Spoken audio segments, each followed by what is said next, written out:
चार काम कर लो रब जन्नत अता कर देगा। क्या ऐसी चीज है जो करूं तो अल्लाह मुझे जन्नत दे दे, मैं कामयाब हो जाऊं? तो रसूल करीम सल्लल्लाहु ताला अलैहि वसल्लम ने चार चीजें इरशाद फरमाई। फरमाया ये करोगे तो रब तुम्हें जन्नत देगा।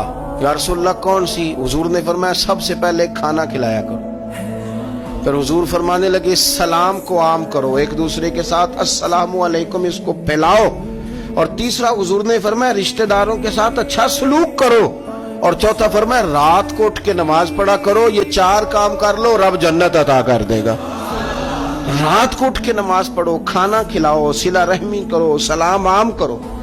तीन चीजें इस हदीस में हुजूर ने बंदों के ताल्लुक से बयान की। और एक नमाज का जिक्र किया चौथे नंबर पे जाके, रब करीम की इबादत के ताल्लुक से। ये तीन भी इबादत ही हैं, लेकिन शर्त यह है कि हमारा मिजाज सिला रहमी का, हमारा मिजाज खाना खिलाने का, हमारा मिजाज सलाम को आम करने